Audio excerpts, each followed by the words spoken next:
We got a problem here.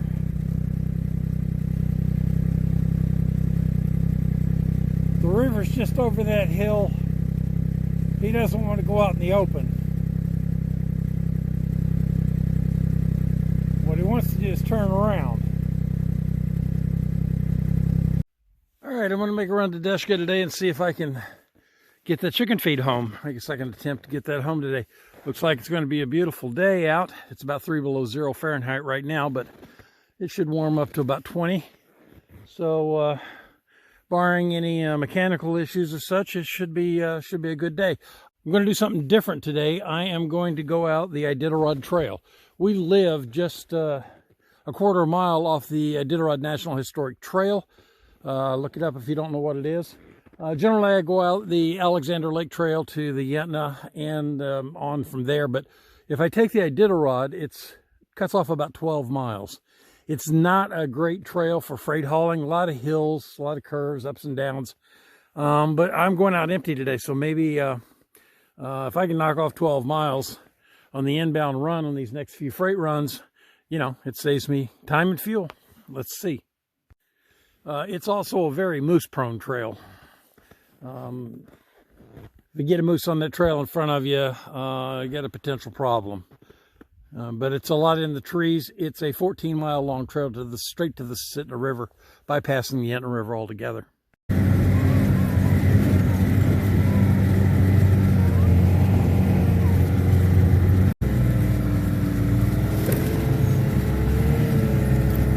And then there's moose on the trail.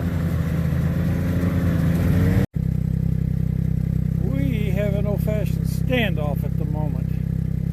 Come on, buddy, just get off the trail for a minute. I'll go right by you. It's all done. Got his ears laid back and his head low. He's not happy. Hackles are up. These are all bad signs. Come on, get! Let's go! He's standing right on the bank of the river.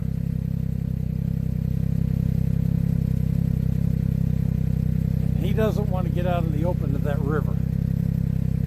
He's not going to go any farther. If I advance, he's going to come back at me. So what I've done is I've taken some refuge here in a small bunch of trees.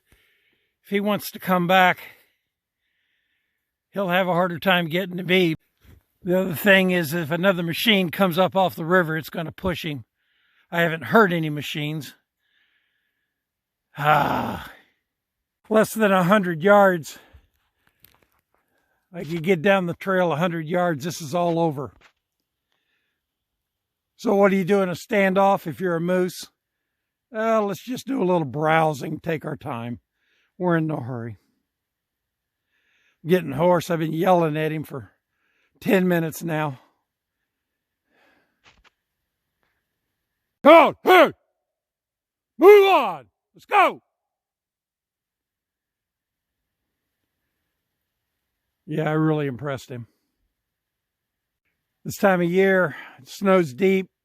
They're just mean. And when they get on the trail, they don't want to get off. And they definitely don't want to get out in the open. So they have a very, very bad attitude this time of year. Yeah, I'm talking about you. If he steps off the trail, I'm making a run for it. I backed my machine up to give him some room. If it does come this way, maybe, you know, I'm giving him an out. But at this point, we're about 30 minutes into this standoff. And he's doing nothing but eating.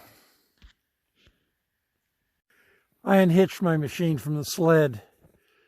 Give me a little mobility. There's no way around this moose. I gotta go right where he's standing. But if it comes this way, then I've got a little mobility on the machine. Plus, I'm hoping if I kind of keep driving around some, it'll keep him nervous and make him want to do something. He's got to do something here. Taking the Iditarod Trail today, that's a mistake. All right, he's moved just a few feet off of the trail. I'm going to make a run for it. Okay, that's all it took. He's off over in the brush there right now. There's a river. That only took about an hour and a half. All right, about 1,200 pounds chicken feed. I'm patting it so that it doesn't get punctured, because that sure doesn't help me if it gets puncture in it and I just drop chicken feed all the way home. So anyway, about 1:30 in the afternoon, Deska Landing. This is the trail via Alexander Lake. I think you can see why I prefer it over the Iditarod.